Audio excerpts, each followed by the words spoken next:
Pessoal, como vocês estão? Eu sou o professor Mardoni Chagas, né? O nosso encontro hoje é dentro do módulo transversal de Iniciação Científica e Atualização 2. E hoje nós vamos abordar a leitura crítica de artigos científicos com base na avaliação da qualidade metodológica, né? Ou seja, baseado no item metodologia dentro desse tipo de publicação, ok?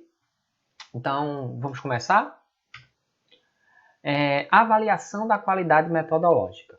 Então, gente, dentro do estudo, né, nós temos alguns itens, né, obrigatórios, que vai desde a introdução, a metodologia, os objetivos, né, não necessariamente nessa ordem, mas o que eu queria destacar é que a metodologia ela faz parte, dentro de um estudo, dentro de um artigo, de um ramo, né? Talvez o ramo mais importante dentro do estudo. Ela é o esqueleto principal do estudo. Por que eu falo isso?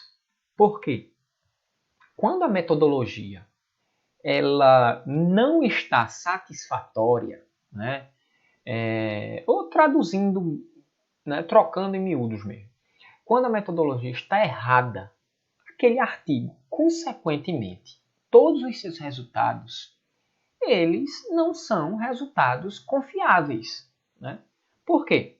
Porque se você utilizou de métodos, né, métodos estes esses métodos não foram satisfatórios para responder à sua pergunta, os resultados do seu estudo, os resultados do seu artigo, os resultados do artigo que você está lendo, muito provavelmente são resultados pouco confiáveis, né? Resultados enviesados, né?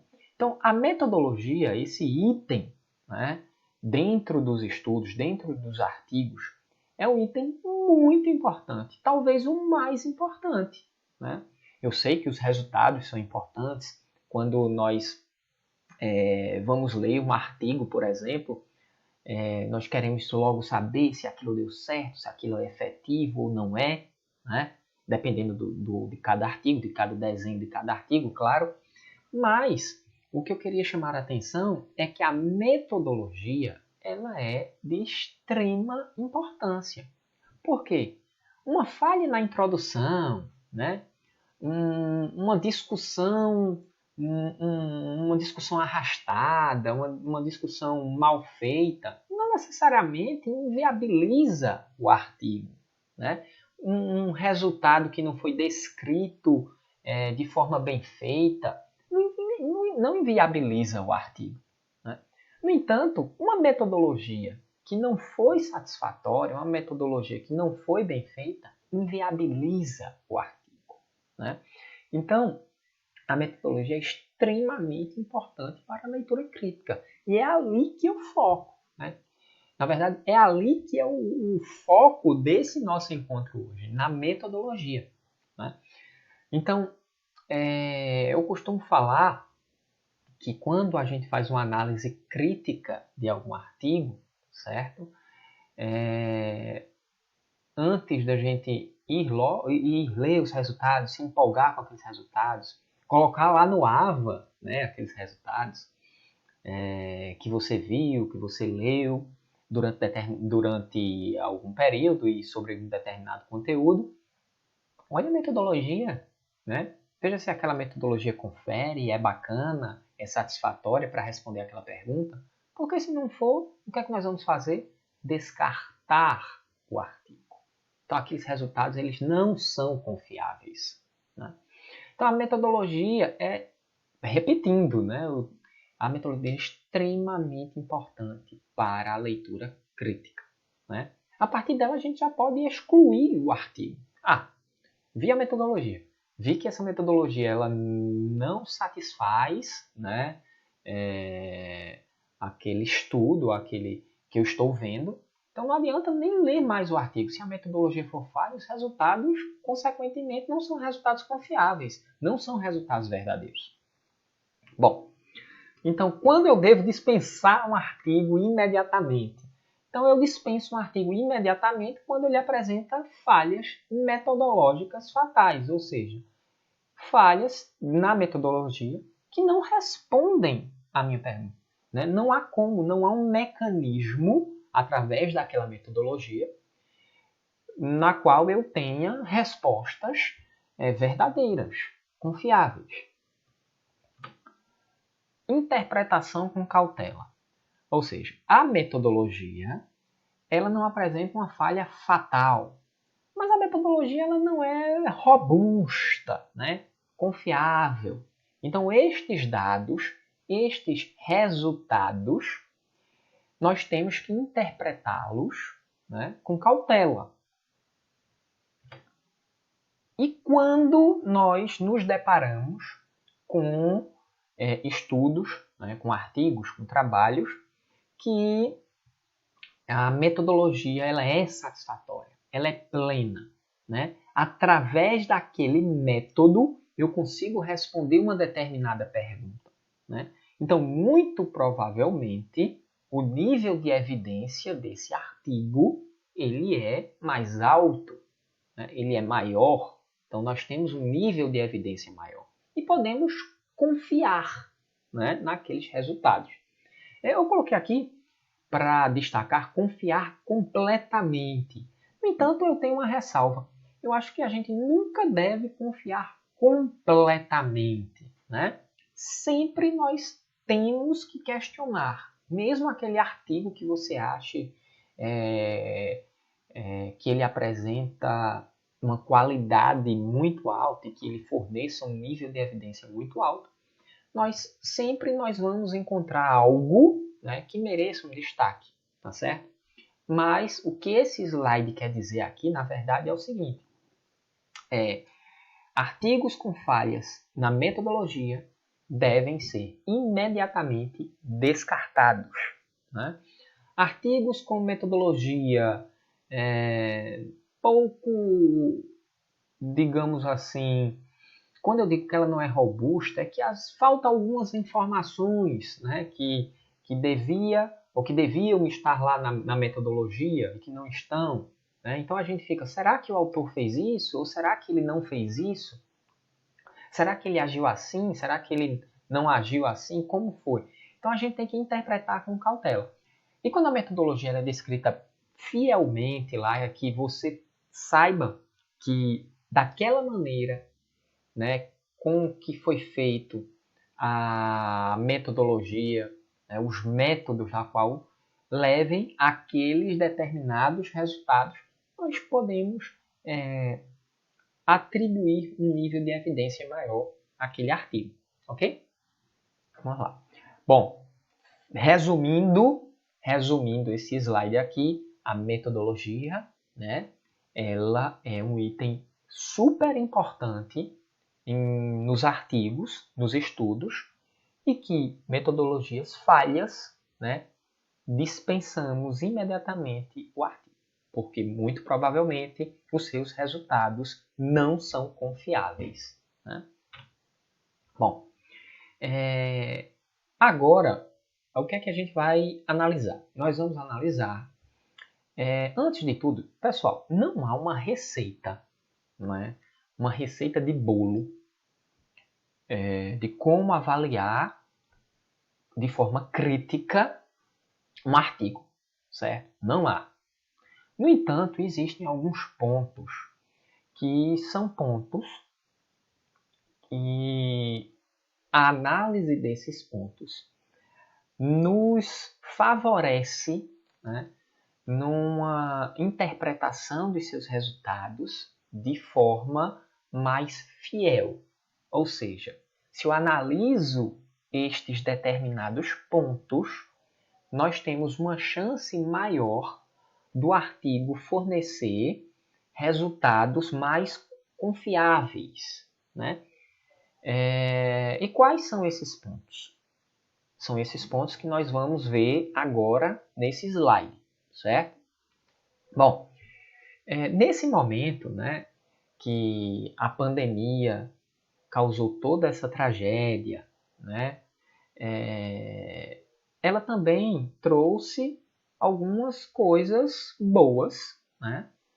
Como, por exemplo, a utilização dessas ferramentas digitais, né? É um ponto positivo dentro da pandemia, se é que a gente pode falar algum ponto positivo quando a gente fala da pandemia, mas de um certo modo sim, né?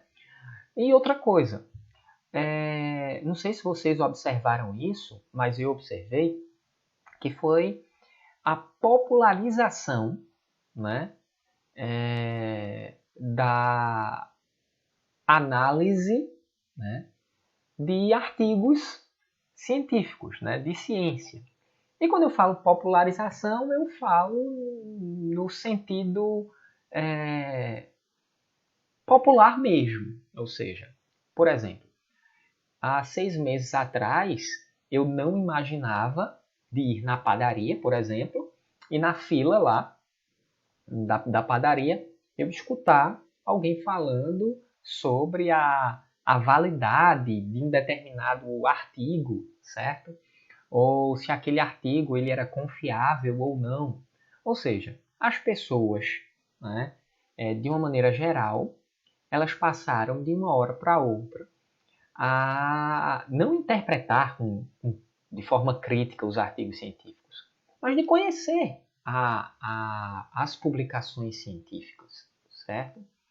Então, é cada vez mais fácil você escutar aqui, escutar acolá, alguém falando sobre um determinado resultado de um artigo científico, né? Se ele trouxe alguma vantagem, alguma desvantagem e tal. O que de fato é que os artigos, né, a redação científica, esse tipo de publicação, chegou na boca do povo, ok?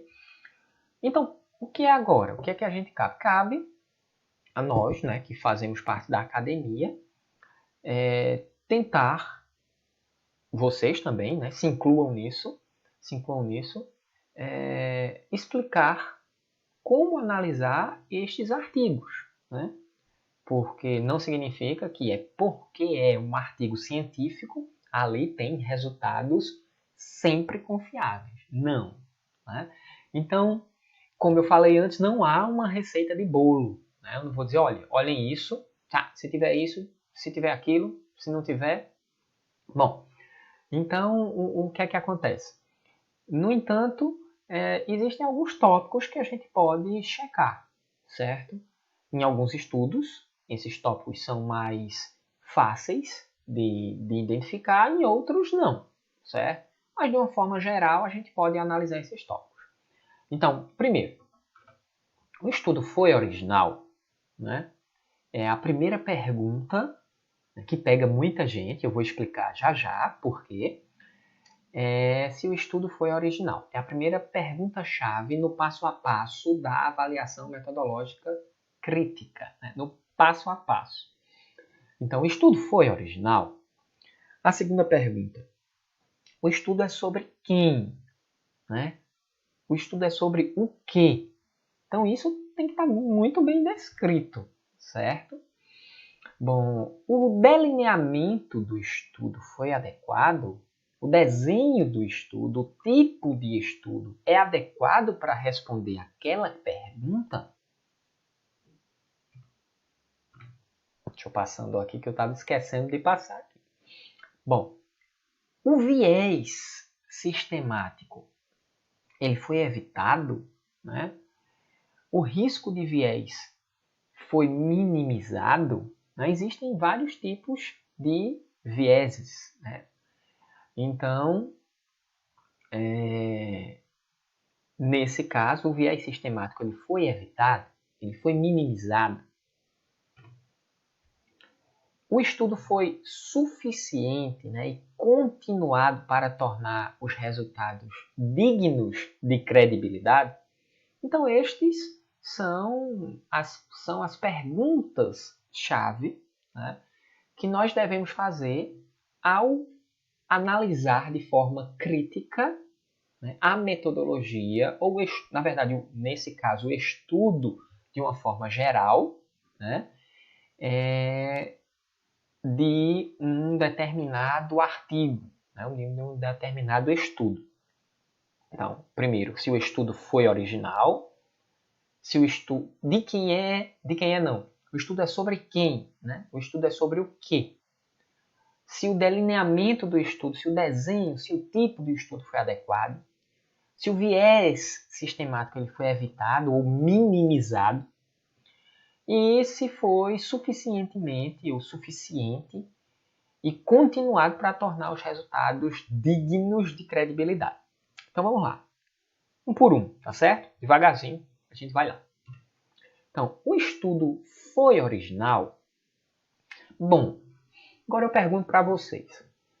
É interessante que, pelo menos na teoria, que esse estudo demonstre tenha originalidade, correto?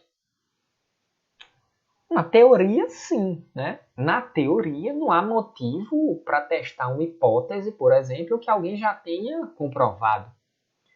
Eu vou testar isso se eu já li artigo sobre determinado assunto, determinado conteúdo. Eu vou adiante eu pesquisar isso, se isso já tem na literatura. Bom, no entanto, o que é que ocorre? Pergunta errada, né? Quando a gente pergunta se o estudo foi original, existem duas formas de a gente perguntar. A pergunta errada e a pergunta certa. Então, a pergunta errada é a seguinte. Alguém já fez algum estudo similar antes? Né? Provavelmente você vai dizer que sim, né? Porque hoje em dia todo mundo pesquisa tudo. Né? E são muitas pessoas no mundo pesquisando o mesmo conteúdo ao mesmo tempo. Então, provavelmente sim. Alguém já fez esse. Você vai ler um artigo e vai perguntar assim: será que alguém já fez um estudo similar antes? Muito provavelmente sim. Né? Então, essa é a pergunta errada. A pergunta correta seria o seguinte: esse estudo ele acrescenta algo à literatura de algum modo? Né? Por exemplo, mesmo sendo o mesmo conteúdo, vamos lá, vou pegar um exemplo aqui, obesidade, né? Prevalência de obesidade. Será que tem muitos estudos que falam sobre prevalência, né, sobre obesidade? Né? Tem muitos, né? Uma porrada de estudos. Né? Então, quando você for analisar criticamente um estudo desse, você pega assim, será que alguém já fez esse estudo similar antes? Sim, mas essa não é a pergunta correta. A pergunta correta é, esse estudo, ele acrescenta algo à literatura de algum modo? Porque se ele acrescentar, ótimo, esse estudo é original. Agora, se não acrescentar, esse estudo não é original. E a gente entra lá no primeiro slide, né, na ciência de descartar artigos. Bom, e como é que ele acrescenta algo? Né? Então, pode ser que seja um estudo maior, né, com um maior número de participantes, pode ser que seja um estudo que tenha tido uma maior duração, né? Então você vai acompanhar um estudo, né, para observar o desfecho da utilização de uma determinada droga por 6 meses. Em outro estudo eu tenho, né, um outro autor que acompanha o desfecho da utilização de uma determinada droga por 10 anos. Né? Então, os dois estudos são estudos originais, certo? Porque o segundo ele está acrescentando algo que o anterior não tinha, certo? Bom, a população é diferente de algum modo, né? Então você leu na verdade, ou você fez, tanto faz, em que a população era uma população de 0 a 2 anos. Em um outro estudo, uma população maior, né? De 0 a 7 anos, por exemplo. Os controles. Então, às vezes, você lê um artigo, né, em que o controle ele não é suficientemente válido.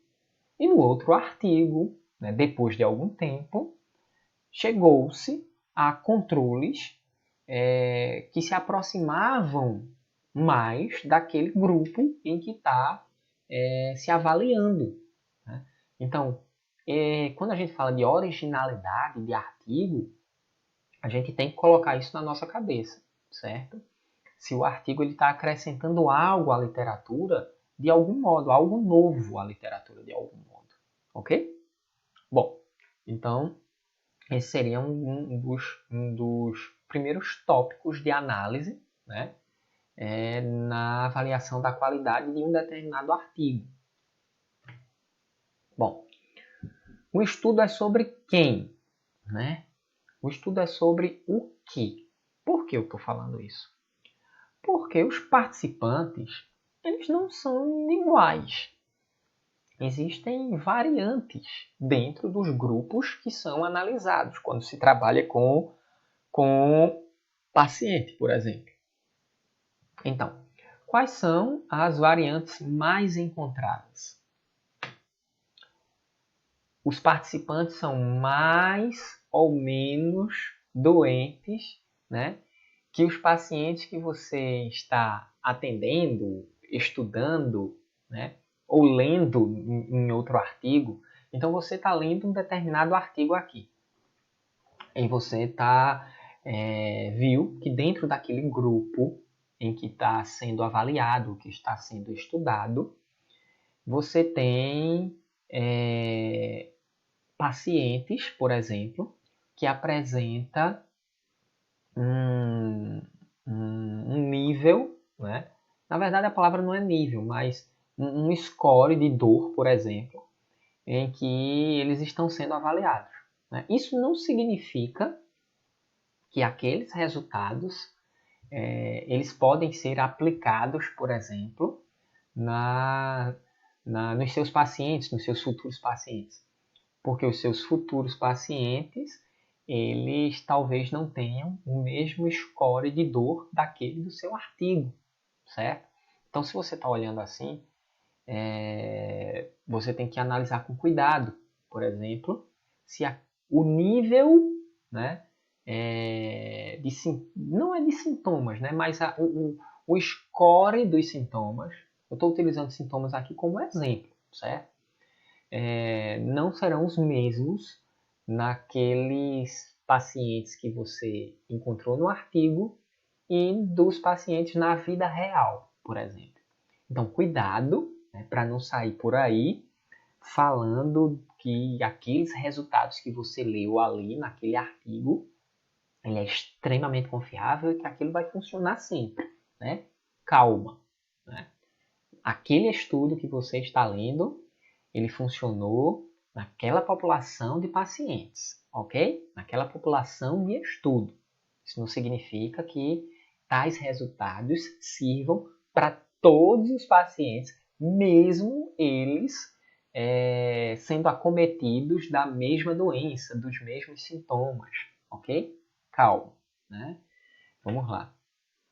Por exemplo, então você está lendo um artigo e esse artigo ele apresenta excelentes resultados para um determinado grupo étnico, né? Ou para um determinado grupo de pacientes que vivem estilos de vida diferentes.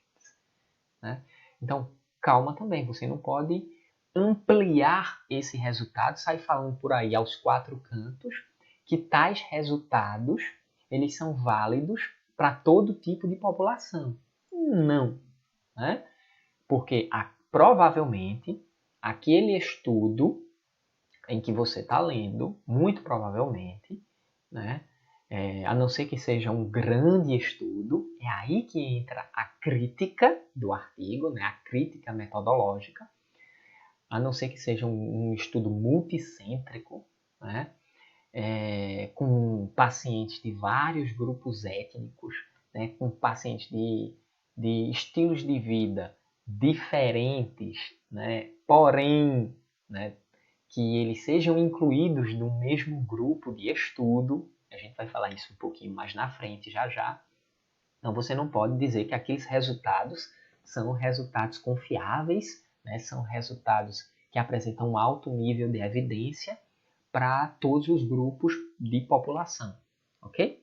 Ah, eu li que, por exemplo, tal técnica, tal droga, por exemplo, ela apresentou bons resultados, né, numa população caucasiana, né, uma população lá na Suécia, né, ou uma população na Sibéria, uma população na Ásia, e a gente fazer um estudo com essa mesma droga e dizer, fazer um estudo não, e querer transportar esses resultados dessa mesma droga para pacientes, né, ou participantes de um outro grupo étnico, né, ou que apresentem um estilo de vida diferente.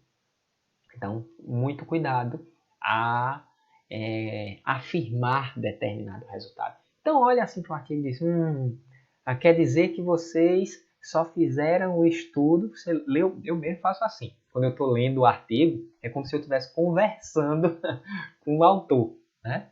Aí eu digo, então quer dizer que o senhorito, só fez uma análise com esse determinado grupo e está aqui nos resultados espalhando aos 4 cantos, aos 4 ventos, que isso, nos resultados deles é como se isso fosse um resultado para todos os grupos étnicos, para todos os pacientes, né? Eu olho assim, me engana que eu gosto, né? Porque isso muito provavelmente esses resultados não vão não são resultados confiáveis para todos os grupos étnicos, por exemplo. Né? Outra coisa, às vezes a gente está lendo um artigo em que os pacientes ou os participantes, né, eles recebem uma determinada atenção durante o estudo, né, e depois do estudo, e nós percebemos isso no artigo, tem lá depois os resultados que eles obtiveram. Só que eu também não posso falar que isso possa ser aplicado para outros participantes ou outros pacientes, né? Porque muito provavelmente aquela atenção que eles receberam não será... Esses resultados são válidos? São, tudo bem. Mas é importante frisar isso no artigo também. Né? Também vai dar honestidade do autor. Então ele vai dizer que eles obtiveram tais resultados e na discussão eles vão destacar lá que tais resultados foram obtidos. No entanto, cabe-se destacar que durante o estudo os participantes /pacientes receberam determinada atenção, determinado cuidado antes do estudo, durante o estudo e após o estudo. Né? Isso faz com que o artigo ele não tenha, digamos assim, um nível de evidência muito alto, porque a gente precisava testar isso para que tivesse esse nível de evidência maior, com pacientes que recebessem atenções diferentes, digamos assim. Mas o que a gente pode dizer é que esse artigo ele está fechadinho, certo? Para o que eles estão propondo, esse é um bom artigo e ele está dizendo, ele está sendo honesto que naquele momento, para aquela população que ele está analisando, a gente fechando mesmo para aquele artigo ele é um bom artigo, ele tem ele nos traz evidência, né, um nível de evidência maior para aquela população, certo? Do artigo em estudo, por exemplo, ok? Bom, é interessante também nós atentarmos no quesito além do problema estudado. Então, vamos imaginar assim. Tem um determinado estudo que está avaliando, por exemplo, pacientes renais crônicos, né? Bom, ok. Só que aquele paciente renal crônico, ele é um doente renal crônico, certo? Ou há mais alguma coisa nesse paciente, né? Então, será que o que é que eu estou estudando? É a doença renal dele. Ok. Mas será que todos os pacientes que estão no estudo, eles apresentam, além da doença renal, eles também coincidem com outros problemas, né? Com outras patologias, ou não. Né? Então, isso também tem que ser observado dentro do artigo. Às vezes, aí você vai me perguntar assim, professor, mas isso não vem dizendo no artigo.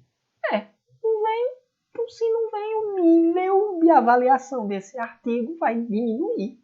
Porque o certo, né? O certo era para vir descrito, né? Dentro do artigo, na sua discussão, por exemplo. Então, mas professor, mas eu nunca vi um artigo que venha com esse nível de detalhe. É porque vocês não estão, provavelmente, lendo artigos de qualidade, certo? Então, procurem artigos de qualidade e comparem com outros artigos que tenham um nível. Não gosto muito de falar de qualidade, né? Porque fica uma coisa muito mercadológica. Mas um nível de evidência menor, né? Então, o que é que acontece? Verifiquem isso que vocês vão observar. As diferenças são gritantes, né? Outra coisa, você quer ler um artigo de uma forma mais crítica? Lembra que eu falei que não tem receita de bolo? Realmente não tem, mas tem uma dica. Leia muitos artigos, certo? Então, se você treinar a jogar futebol, vai chegar um momento que você vai jogar muito bem futebol. Se você for para a academia e não gostar, mas você vai chegar um momento que você vai dizer assim, eu realmente não gosto e vou desistir da academia, ou você vai dizer, agora eu gosto da academia. Mas você tem que ir testar, certo? Então, com artigo é a mesma coisa. Então, não adianta você ler um artigo hoje, de um determinado conteúdo, e outro artigo amanhã, daqui a 15 dias, ou só ler um trechinho. Então, se você quer quer treinar essa habilidade, você vai ter que ler muitas publicações, né? Então, eu sei que vocês já são tão atarefados, né? Eu não estou pedindo isso não, certo, gente? Eu estou dizendo assim que é mais fácil. É a mesma coisa com os livros, por exemplo. Vocês já não conhecem, já não conseguem identificar se tal livro é bom ou tal livro é ruim? Esse livro de farmacologia não é muito bom, né? Esse livro de farmacologia ele é melhor. A mesma coisa é com os artigos, né? Então, à medida que você vai lendo o artigo, vai lendo o artigo, vai lendo o artigo, vai lendo o artigo, fica mais fácil de identificar esses pontos, ok? Bom, outra coisa, né? Dentro dos artigos tem que vir claro se aqueles participantes eles utilizam outros medicamentos, né? Se eles são fumantes, se eles não são, se eles utilizam um álcool, se eles utilizaram álcool durante a pesquisa, né? Entre outros fatores. O que eu quero que vocês guardem nesse slide é o seguinte, é que vocês têm que conhecer o participante através da leitura do artigo, certo?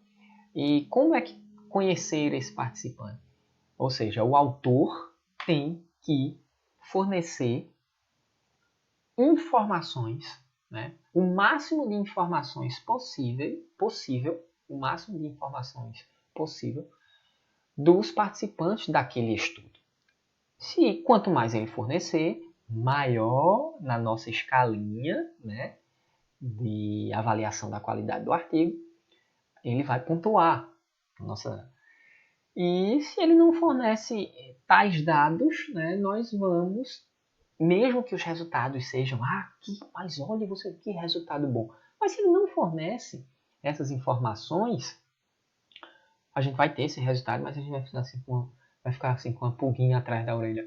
Né? Mas ele não falou se esses pacientes estavam utilizando outros medicamentos, não sei, né?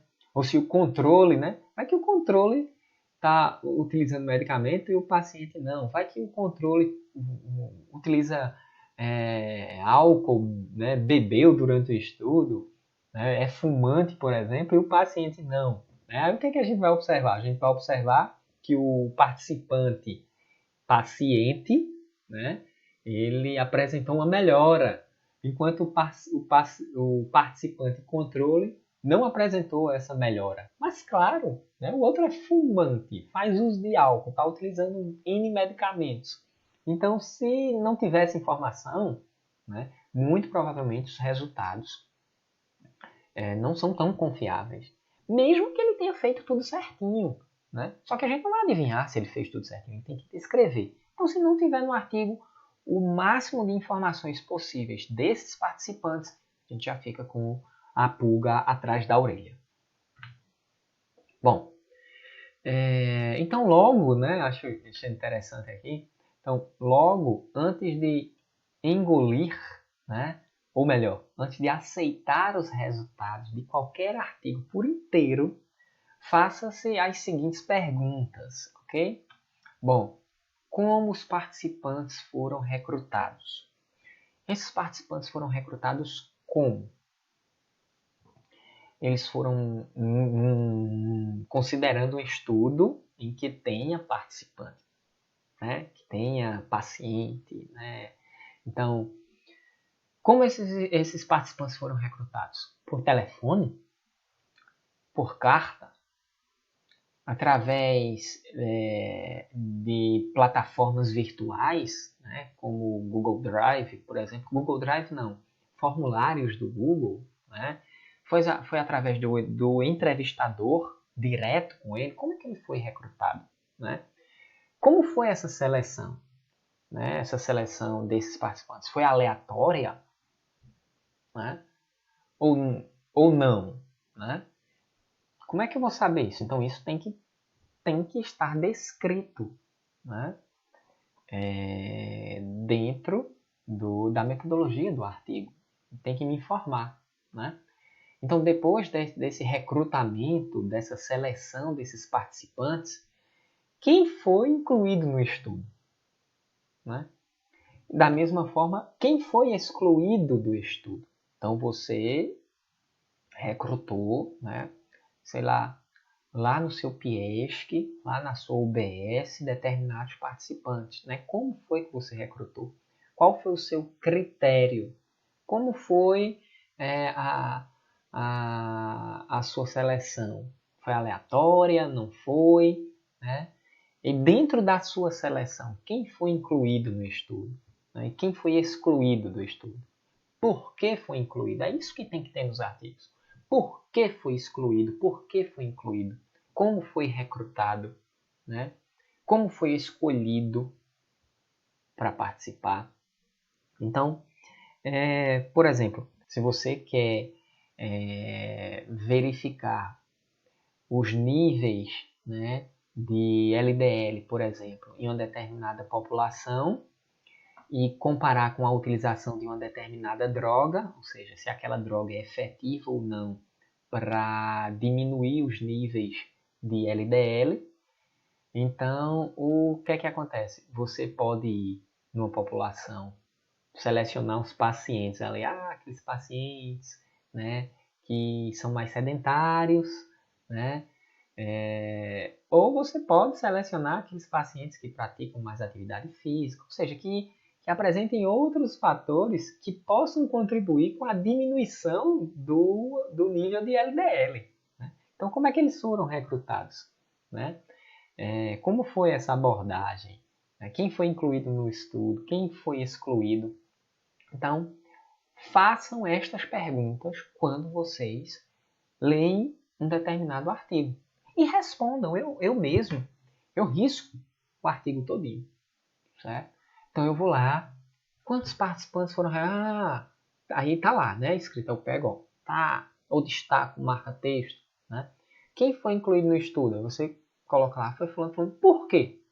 Esse foi. Aí ele tem que explicar, certo? Quem foi excluído? Por que ele foi excluído? Ele tem que explicar, certo? Então analisem isso também no artigo em que vocês estejam lendo, ok? Os participantes foram estudados em que circunstâncias? Né? Qual foi o momento? Né? Qual é o nível? Acho que a gente já até falou. O nível de doença, quais são os sintomas? Quais são as circunstâncias? Foi no hospital, foi na emergência, né? Foi na UBS, né? Foi em que tipo de unidade, por exemplo, certo? Então, em que circunstâncias esses participantes eles foram estudados, eles foram avaliados, né? Então, por exemplo, se você quer, vou dar um exemplo meio que aleatório, mas talvez ele seja mais didático. Então, você quer avaliar o nível de ansiedade, né, e estresse de um determinado participante. Aí você faz assim. Você vai entrevistar de forma aleatória. Aí você vai numa farmácia à noite, né?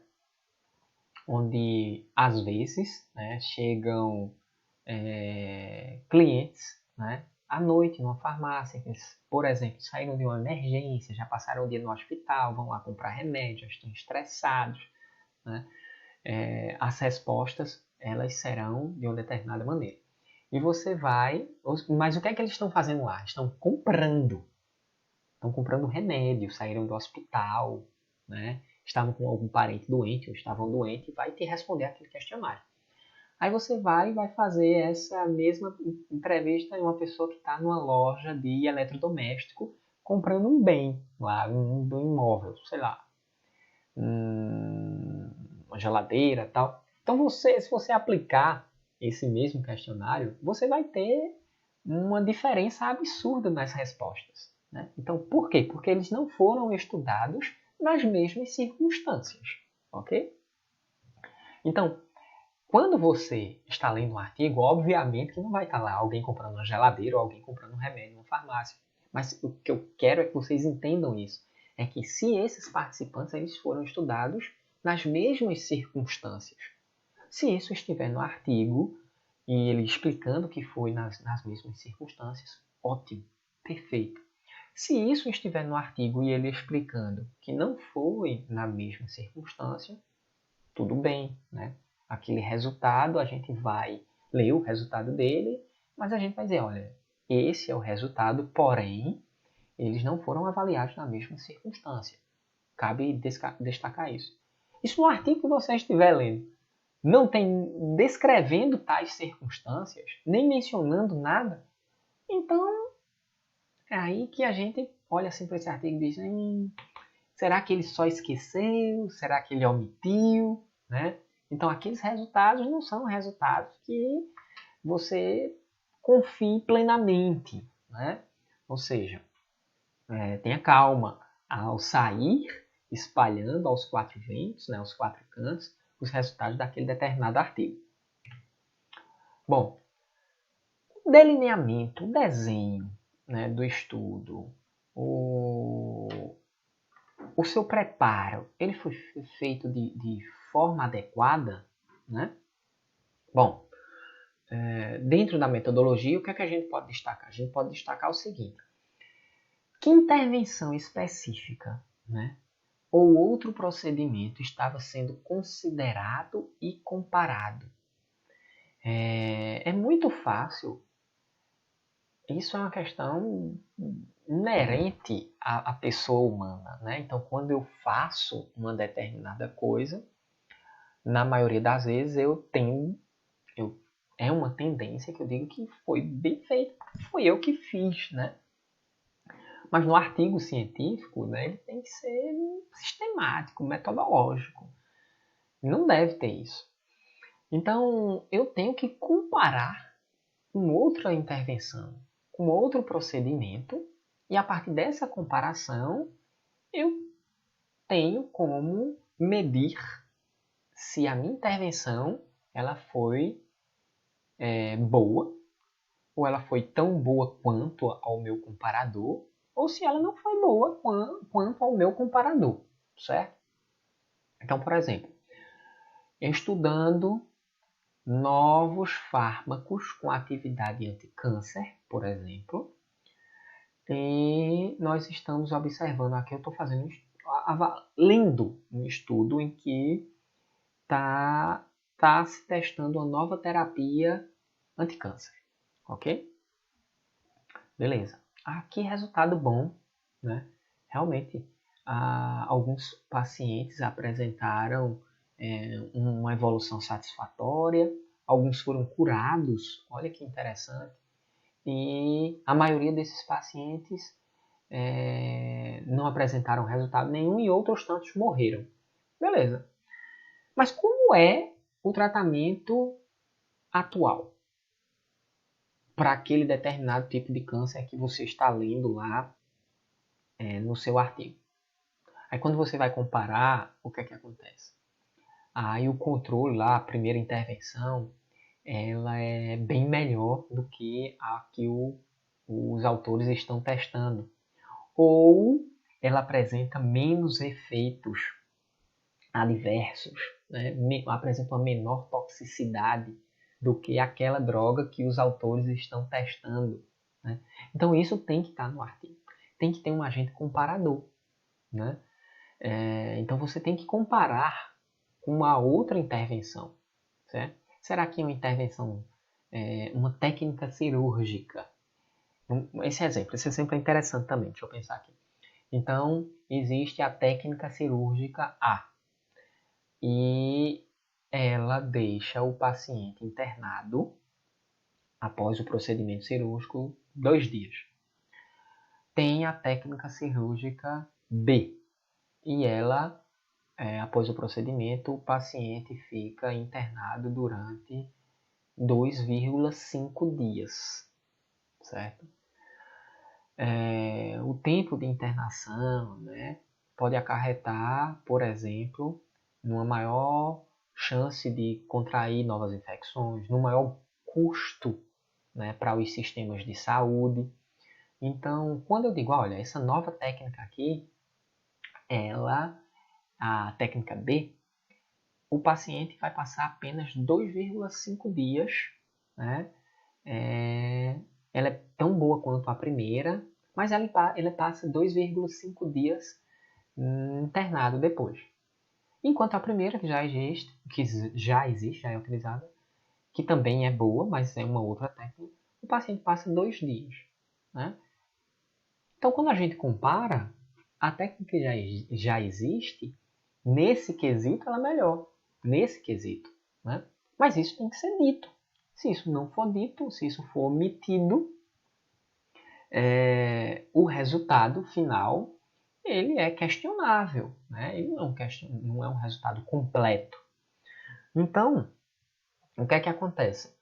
É interessante que quando nós estamos, né, analisando, lendo um artigo científico, que tenha um instrumento, seja uma técnica cirúrgica, nesse caso do nosso exemplo, seja uma intervenção medicamentosa, que possa ser comparada. Né? E se essa comparação ela é ideal também, que ela seja uma comparação nas mesmas circunstâncias, certo? Para que a gente possa dar mais credibilidade àqueles resultados. Né? Então, é tentador, né? É mais fácil, às vezes de modo inconsciente, aceitar de forma imediata o valor daquelas informações. Mas não é assim que funciona a análise crítica, né? Não é assim que funciona a ciência, certo? Então, sempre tenham os pés atrás quando vocês estão lendo alguma publicação científica, certo? Qual é o desfecho esperado? Né? Qual é a medida do desfecho? Então, o que seria o desfecho? O desfecho são as variáveis monitoradas durante um estudo para determinar o impacto de uma intervenção. Né? Acho que a gente pode desfecho são as variáveis, repetindo, certo? As variáveis que podem ser monitoradas, encontradas durante um estudo para determinar o impacto de uma intervenção, certo? Então, qual é o desfecho esperado? Existem os tipos de desfecho, né? Por exemplo, o desfecho primário, que é aquela variável mais importante do estudo, e existe o desfecho secundário, né? Que são as variáveis adicionais àquele estudo. Por exemplo, prevalência de obesidade, né? Então, o desfecho primário, por exemplo, certo, pessoal? Aqui é um exemplo. Então, o desfecho primário seria o ganho de peso, certo? Ganho de peso ou perder peso, né? Sobre a obesidade, perder peso, por exemplo. Será que aquilo favorece a perder peso, certo? Então, esse seria o meu desfecho primário, mais importante. E o meu desfecho secundário seria a ocupação daquele participante, se ele é praticante de exercício físico, né?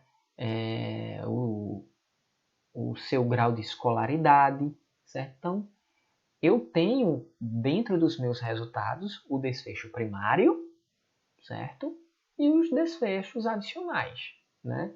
Que são, nesse caso, não são importantes, mas não são tão importantes feito o desfecho primário. Né? E a medida de desfecho. Então, como eu avaliar essa diminuição no peso desses pacientes, desses participantes? Então, a medida do meu desfecho, eu tenho que medir ele de alguma forma. Por exemplo, no caso da obesidade, por exemplo. Então, eu tenho que ter uma medida, certo? Que eu não posso dizer, fulano aumentou, fulano perdeu, certo? Eu tenho que transformar isso em uma medida. Nesse caso, o IMC seria uma boa medida, certo? Então, seria uma medida que eu posso comparar, lembram? Se eu voltar aqui, não, está aqui, né? Eu posso comparar a minha intervenção, então, caminhar está relacionada à diminuição de taxas de colesterol, né? De taxas de triglicerídeos, de taxas glicêmicas, né? De glicemia. Né? Então, caminhar favorece a diminuição dessas taxas. Né? Então, eu tenho que encontrar uma medida, né, desse desfecho, nesse caso, que eu possa comparar. Então, eu posso comparar aquele participante que praticou a caminhada e verificar o seu IMC. E aquele participante que não praticou a caminhada e verificar a sua medida do desfecho, que nesse caso do nosso exemplo é o IMC, né? Então, esse seria o desfecho primário, mais importante, né? Então, quando eu pergunto qual é a intervenção, nesse caso a intervenção foi a caminhada, mas a intervenção pode ser uma droga, né? Pode ser a dieta, é um tipo de intervenção, certo? Bom, qual é o desfecho no caso da dieta? Perder peso, diminuir as taxas, né? São exemplos de desfechos primários importantes que dependem do meu objetivo, certo? Então, eu tenho que saber, né, qual é o desfecho primário. Né? O desenho do meu estudo ele tem que ser voltado para a identificação daquele desfecho. Certo? Então, eu não posso desenhar um estudo aqui e na metade do artigo eu ir tangenciando, me afastando do meu desfecho primário. Né? E às vezes a gente lê isso que nem percebe. Né? Mas observem isso. Qual é o desfecho esperado? Um exemplo, né, que eu coloquei aqui é a medida dos efeitos sintomáticos, por exemplo. Né? Então, dor nas costas e caminhada. Então, como eu posso medir, né, a medida do meu desfecho se caminhar favorece a diminuição de dores na região lombar, por exemplo. Né? Porque quando eu falo as costas, é uma região muito grande, mas que região? Né? Então, prestem atenção nisso no artigo também, nos artigos que vocês estiverem analisando. Né? Dor muscular, caminhada e dor muscular, ótimo. Né? Mas vamos analisar que porção, né? Então, que tomo, né? Que parte seria a dor muscular nos músculos dos membros inferiores, uma dor muscular na lombar, né? Uma dor muscular na região cervical, que eu vou comparar com todo mundo. Eu não posso comparar aquele da região cervical com o outro e tal. A não ser que meu artigo ele explicite isso, que ele vai fazer esse tipo de comparação, certo? Mas se não, o participante tal apresentou dores na lombar. Só que quando eu fiz lá, eu estou explicando para vocês, todo o meu estudo era para a região dos membros inferiores. Então como é que eu venho depois com dor na lombar, se eu queria analisar nos membros inferiores? Então eu estou fugindo do meu desfecho, ok? Bom, a avaliação da qualidade metodológica, né? Eu li novamente, o título aqui está em todos os slides, mas o viés sistemático ele foi evitado ou minimizado, né? Na verdade, sempre vai existir algum tipo de viés. É praticamente impossível, mesmo os melhores estudos, sempre vai existir algum tipo de viés. Sempre. O que os autores podem fazer é minimizar o máximo o viés, né? Então, quando nós observamos que os autores minimizaram, ou tentaram minimizar ao máximo os vieses, né? A análise desse artigo, né? Os seus resultados, eles são resultados mais confiáveis, ok? Por exemplo, no caso do viés sistemático, né? Então, qualquer fator que influencie erroneamente as conclusões sobre os grupos, né? E distorça as comparações são classificados como o viés sistemático, né? Então, qualquer fator que influencie erroneamente aquelas conclusões que distorça a comparação é um tipo de viés, certo? Então, o que é que eu poderia trazer aqui como exemplo? Então, você está analisando uma determinada técnica, né? Técnica essa que favorece, por exemplo, a diminuição das dores na região lombar.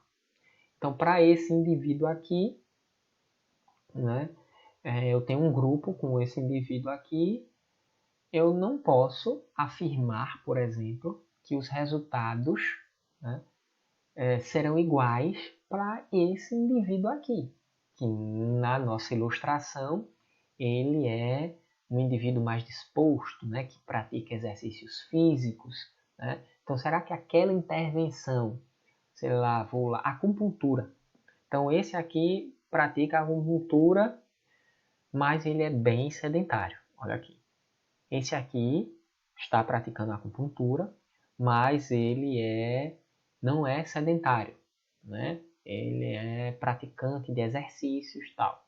Então, eu não posso comparar esses dois, porque muito provavelmente esse aqui ele vai relatar que a dor na lombar dele foi diminuída. Enquanto esse aqui vai dizer, olha, para mim não serviu, ou serviu menos, né? E isso acontece porque, mesmo aleatoriamente, mesmo quando o artigo, quando você como autor fizer uma seleção randomizada dos participantes, nós vamos ter aqueles critérios de inclusão e exclusão, né? Então, os meus agentes comparadores, eu tenho que comparar com indivíduos da mesma população, ou seja, de indivíduos que apresentem as mesmas condições, ok? Então, mesmo aleatório, eu não posso ser aleatório, por exemplo, dentro desse exemplo que eu falei da acupuntura, de pegar um participante assim e outro daquele jeito, aqui da ilustração, e depois comparar os dois. Não, né? Eu posso pegar todos esses participantes, sedentários e tal, mas na hora da comparação eu tenho que explicar direitinho. Eu estou comparando quem com quem, certo? Idade, sexo, peso, né?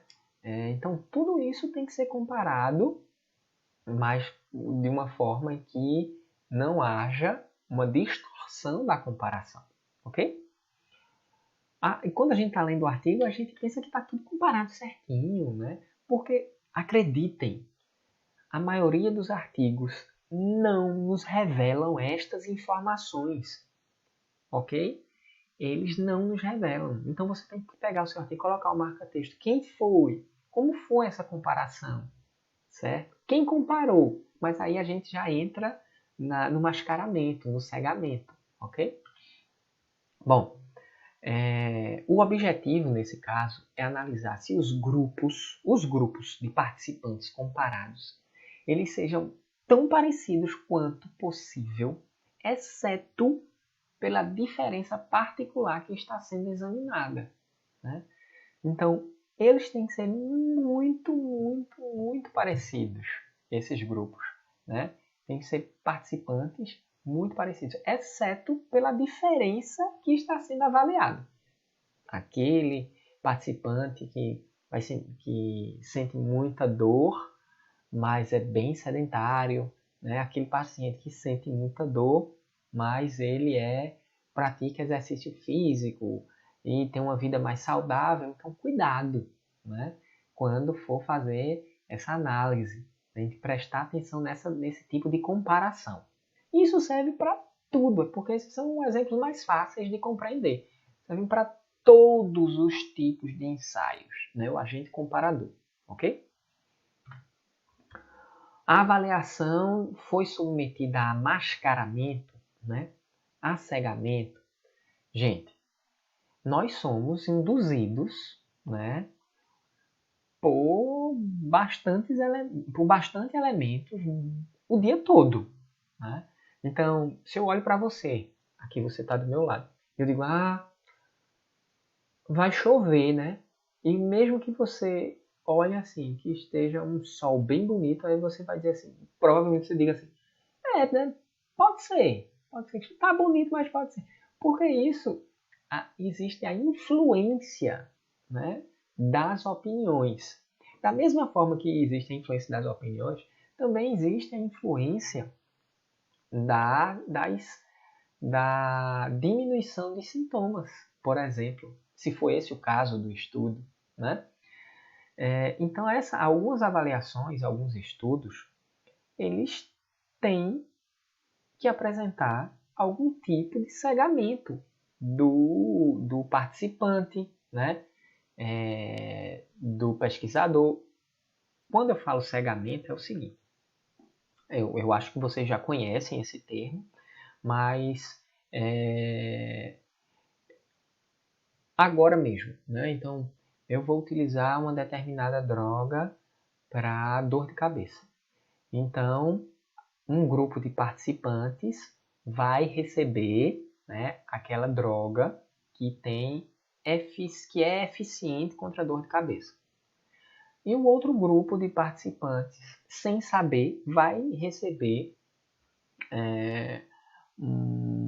uma droga que tenha a eficiência menor, né, uma eficiência menor, ou não seja tão eficiente para dor de cabeça, ou que não tenha efeito para dor de cabeça, né? Ou seja, eles vão tomar, né, estas drogas sem saber se aquela droga é a que faz efeito ou não, né? Isso é um tipo de cegamento, ok? Para quê? Para que o efeito não seja induzido, né, pelo participante saber do que está tomando ou o que está fazendo, certo? Então, a minha dor de cabeça passou, né? Deixa que aquele foi que não tomou nada. Então, é interessante o cegamento. Existem alguns tipos de cegamento, de mascaramento. Por exemplo, existe o estudo aberto, né, open label, em que não há cegamento, o paciente sabe, né, o participante sabe. O profissional da saúde, ele sabe também, né, o pesquisador sabe também, e o avaliador também sabe, todo mundo sabe, né, o que está sendo utilizado. Existe o estudo simples cego, né, aquele que só o paciente está cegado, só ele não sabe o que está utilizando.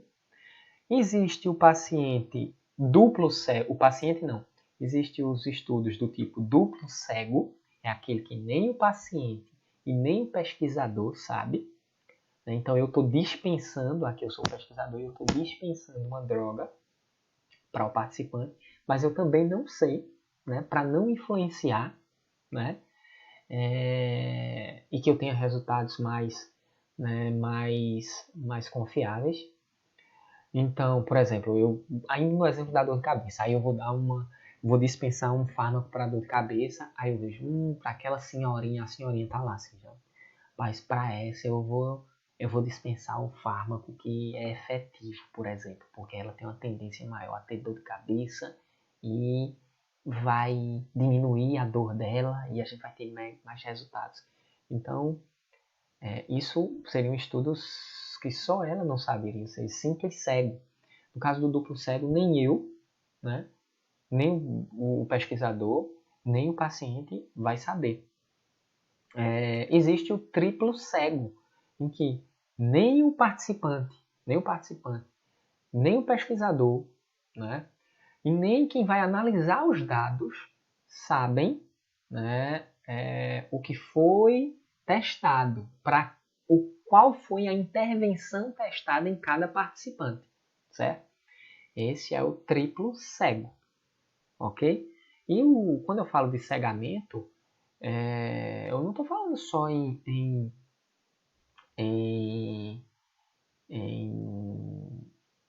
medicamento, né? Técnica também, né? Existe um paciente lá que, vamos lá, uma técnica de cálculo na vesícula. A técnica convencional versus a técnica laser, né? Então, o paciente ele vai saber se ele foi aberto, né? Ou se a incisão foi menor, certo? O pesquisador também, né? Então, cabe ao avaliador, nesse caso, não saber. Ele que vai analisar os dados, não saber aquele que foi assim ou aquele que foi pela cirurgia laser ou que foi pela cirurgia convencional. Então, o mascaramento é bem-vindo, certo?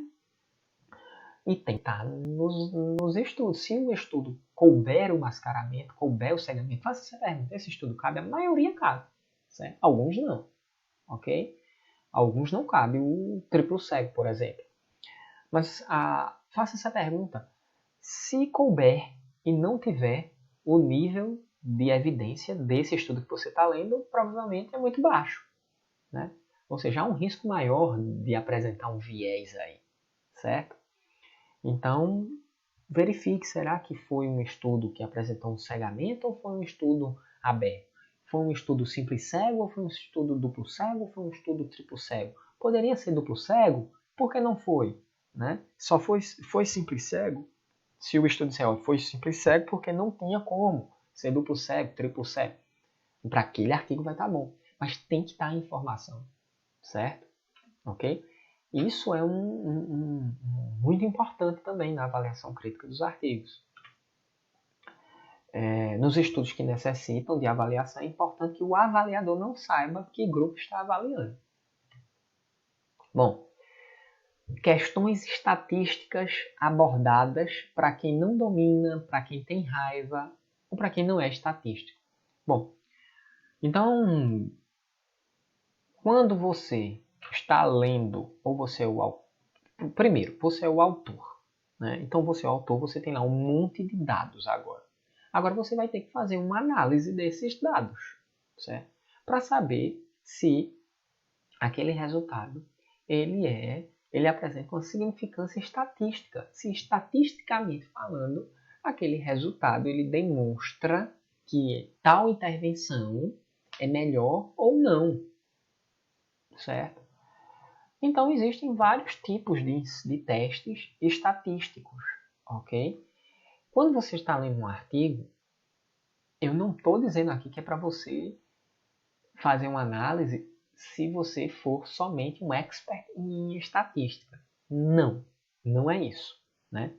No entanto, lembra do que eu falei de ler artigos, ler artigos, ler artigos, ler artigos, né?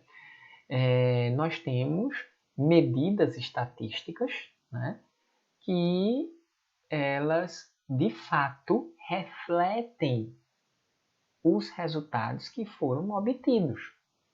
É o resultado estatístico significativo que revela se determinada intervenção foi melhor ou não, né? Então, o que eu estou falando é o seguinte, é que você vai acompanhar um determinado estudo, está lendo um determinado estudo, e ele utiliza um determinado teste. Você fica, será que esse teste é o teste ideal para essa avaliação? O que você pode fazer é analisar ou pesquisar outros artigos, né? E observar se em outros artigos eles utilizam o mesmo teste.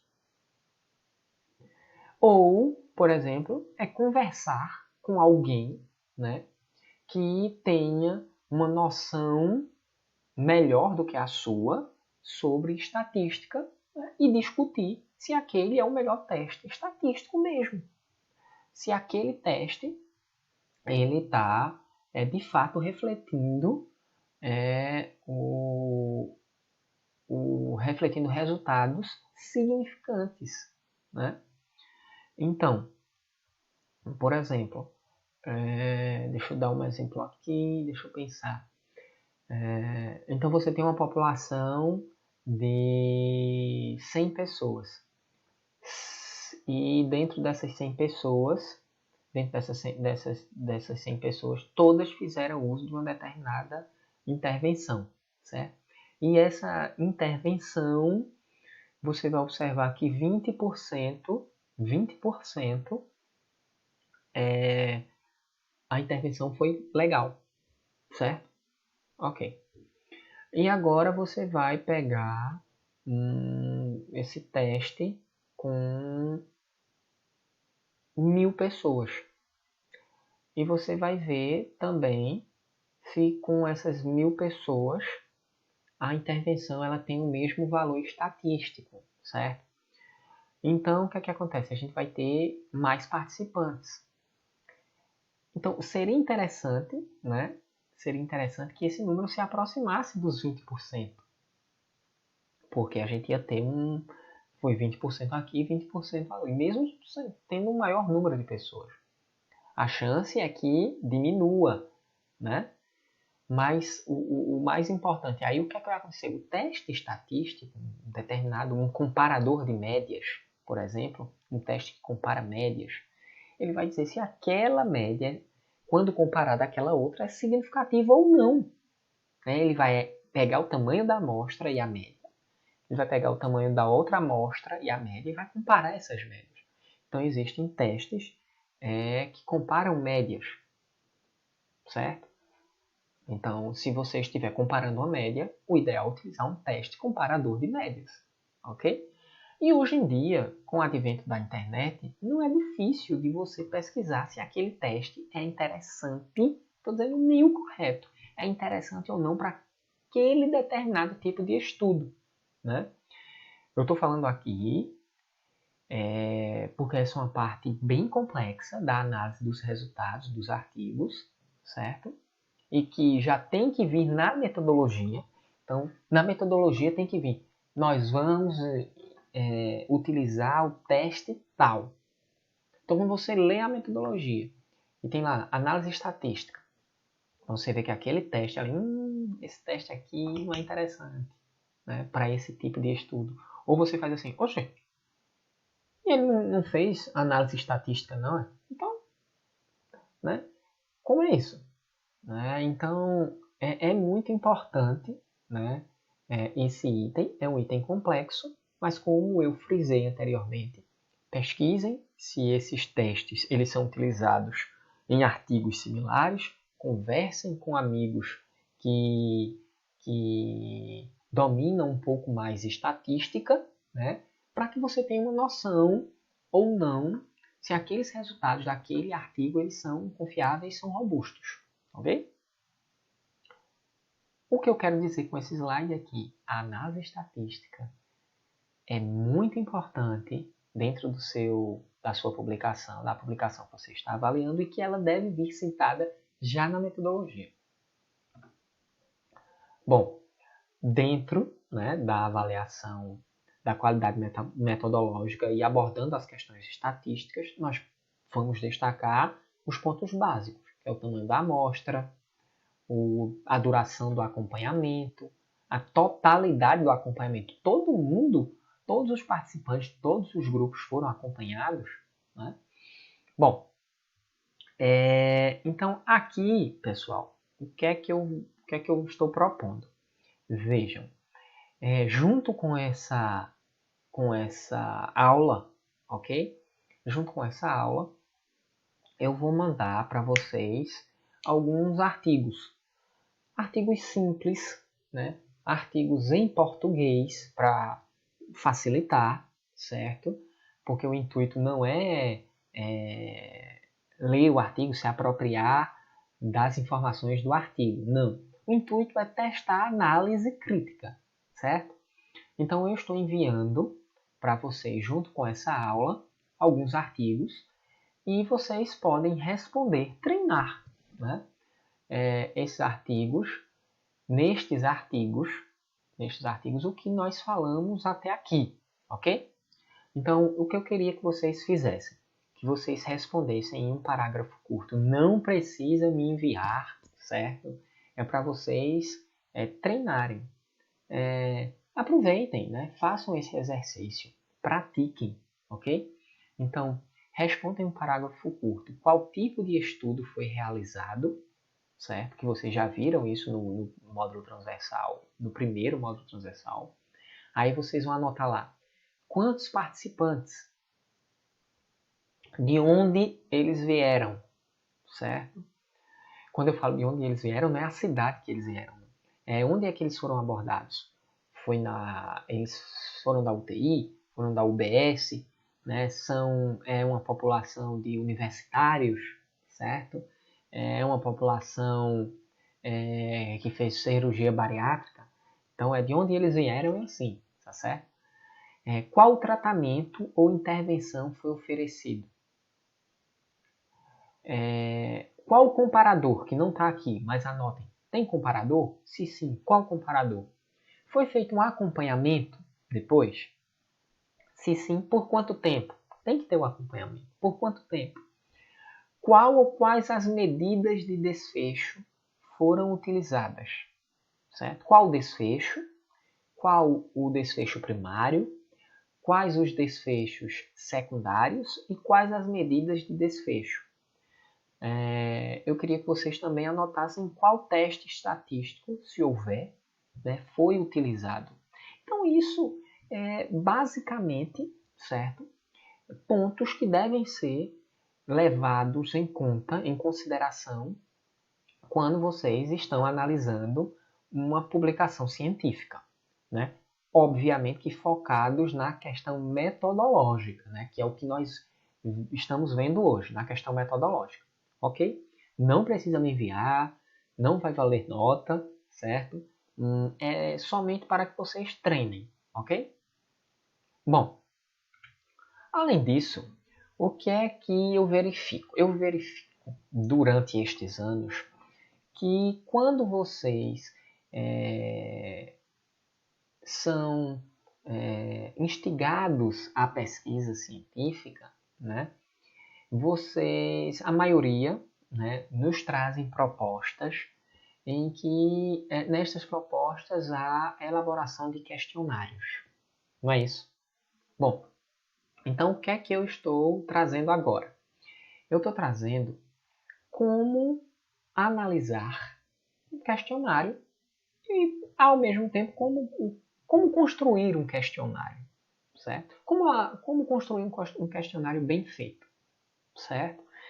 Mas o foco aqui é como analisar. Então, você está lendo um artigo, uma publicação científica, na qual há um questionário nesse artigo.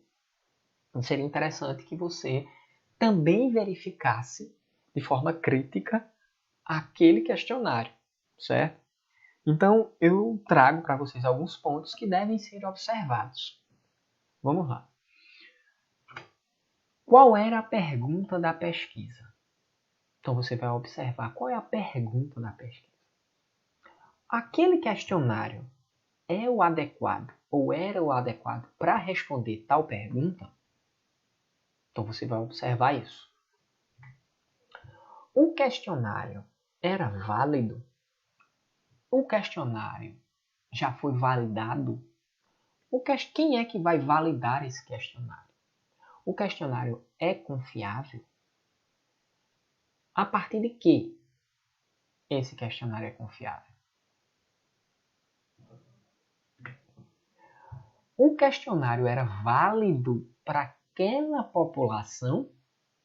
Né? Isso é uma pergunta muito interessante que você tem que fazer quando você estiver analisando um questionário. Se aquele questionário é um questionário que é válido para a população-alvo. Né? Então, as questões, as perguntas que ali estão, elas são voltadas para aquela população, elas vão responder a pergunta que você quer, mas elas estão feitas de algum modo voltada para a população-alvo. Né? Então, a pergunta para uma determinada população não é igual, não é a mesma pergunta para outra população, mesmo que a pergunta da pesquisa seja a mesma. As instruções estavam claras? Quem respondeu esse questionário? Foi feito através de um entrevistador? Ou ele recebeu e ele mesmo respondeu as perguntas? As instruções estavam claras, porque se as instruções não estiverem claras, há uma probabilidade de erro de preenchimento. Né? Então, se o cara respondeu sozinho, mas sem instrução, ele pode ter respondido errado e isso afetar os resultados. O questionário foi adequadamente testado em um estudo piloto? Então, isso é muito importante. Né? Então, foi feito um questionário, mas esse questionário ele não foi testado antes. O questionário ele tem que ser testado antes, né? Para ver se ele está respondendo a pergunta da pesquisa, se ele é válido para a população-alvo, se as instruções estão claras. Então, esse piloto serve justamente para isso, né? Para remover esses itens que estão dificultando a aplicação do questionário, ou perguntas que você queria fazer, mas não fez, né? E depois acabou. Então, por que não fazer um questionário piloto antes, para ver se ele realmente ele vai responder a sua pergunta? Quando você está analisando um artigo que tem questionário, é interessante que os autores preencham lá, dizendo foi feito um estudo piloto, um questionário piloto antes. Se tiver, ótimo. Se não tiver, a gente já balança a cabeça assim, sei não, esses resultados. Pode estar lindo o artigo, mas né, não sei. Qual foi a amostra? Então você entrevistou 10 pessoas, sendo que o seu problema para responder a sua pergunta precisava de 1000. Né? Então, isso também é importante. Né? E destas 10 que vocês, 5 responderam errado. Né? Então, como o questionário foi aplicado? Foi obedecido às questões de mascaramento? Como foi o sigilo? Né? Como não deixar envergonhado você está fazendo um questionário sobre doenças sexualmente transmissíveis? Aí você vai perguntar, você já teve alguma verruga na região genital? Muito provavelmente, mesmo que o cara tenha tido, né? Ele não vai querer te dizer. Então imagina, você é aluno do Campus Agreste, do NCV, e você está fazendo uma pesquisa sobre doenças sexualmente transmissíveis entre alunos do seu próprio campus. Aí você vai chegar assim para o seu colega de outro ano e vai perguntar: você já teve uma DST? Você pode medir a resposta daquele camarada. Né? Então, como é que ele foi aplicado para que você tenha... Né? Então, você diz, não, professor, eu entreguei para ele o questionário, e depois ele respondeu sozinho, não assinou o nome, certo? Não é identificado, depois me entregou.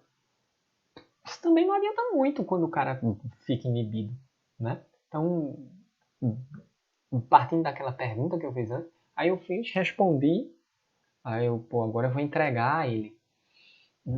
Ele pegar, vai ler, vai saber que aquele questionário que ele recebeu naquela hora foi o meu. Então, como minimizar isso? Então, você entrega 3, 4 envelopes para ele, certo? Você deixa um local para que eles depositem, certo? Os envelopes, né? Ou você faz uma pergunta dessa através do Google Forms, do formulário, aí vem o e-mail do camarada. Aí você vai saber quem foi, porque tem o e-mail dele, né? Então, tem que pensar muito bem como é que esse questionário vai ser aplicado. Como os dados foram analisados, né? Os dados do questionário. Como é que esses dados foram ou serão analisados, né? Qual foi o teste estatístico, quem analisou, como analisou, quem analisou, né, também é importante, fazia parte ele sabe quais são as perguntas, então né, é interessante ter alguém na equipe que tenha um mascaramento, né, para que possa fazer esses dados, a análise desses dados. E quais foram os resultados e as conclusões, ou seja, os desfechos, né,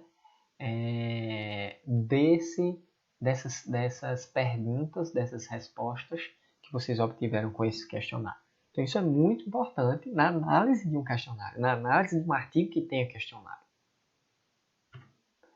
Bom, pessoal, deixa eu voltar aqui. Então, como eu falei, né, não há uma receita de bolo, não há um tutorial de como analisar criticamente um artigo, né? Há tópicos, né? Lembrando que a gente focou na metodologia, há tópicos que a gente pode, são aqueles mais sensíveis, são estes que eu falei, são aqueles que apresentam a maioria das falhas, né, das falhas metodológicas, sejam por omissão voluntária, né, ou involuntária, mas que no final a gente não quer saber disso se o cara esqueceu de colocar. A gente quer saber se o artigo tem ou não tem, e não tem porquê, ou tem porquê, e como é que tem, certo? Então é isso. Eu queria deixar aqui mais uma vez, treinem, pratiquem a leitura, a publicação científica, a leitura científica, que é com a prática, certo? Que nós vamos, aos poucos, todas as pessoas, né? Para todas as habilidades, é somente com a prática que nós vamos identificando aqui e ali as falhas nos artigos científicos. E outra coisa, saibam, a maioria dos artigos, a maioria das publicações científicas apresentam muitas falhas metodológicas. Muitas. Né? Então, risquem seus artigos quando vocês estiverem lendo, analisando. Risquem bem muito. Perguntem, né? Conversem com os autores, certo? E por fim, mesmo, todo artigo científico tem o e-mail do autor. Então, se você ficou na dúvida de um determinado artigo e você precisa daquele artigo, né, para fundamentar o seu TCC, fundamentar o seu outro artigo, fundamentar a sua fala, então manda um e-mail para o autor, pergunte, questione. Né? O endereço do e-mail do autor está lá, é para isso mesmo, certo? É para você questionar ele, você perguntar. E isso é feito, certo? Lembrem-se, a publicação científica não é uma publicação de uma revista normal, né? De um jornal de circulação diária. Não. A publicação científica é uma publicação para instigar o pensamento científico, para instigar a busca, certo? Então, à medida que vocês estavam lendo, nunca aceitem aqueles resultados como uma verdade verdadeira e intransponível e que nunca vai ser derrubada. Não, certo? Outra coisa, todos os artigos vão apresentar vieses. Classifiquem os artigos com aqueles que apresentem uma quantidade de viés menor, né, ou que minimizem os vieses, ok? Então, Qualquer dúvida, né, me mandem e-mail, por favor. Podem mandar um e-mail para mim, sem problema, ou perguntem pelo AVA, também respondo. Então, foi isso. Um abraço para vocês. Espero que esse semestre, esse segundo módulo, tenha sido, e vai ser, está sendo, na verdade, né, muito bom, muito proveitoso, certo? Um abraço para todos, fiquem com Deus, até mais.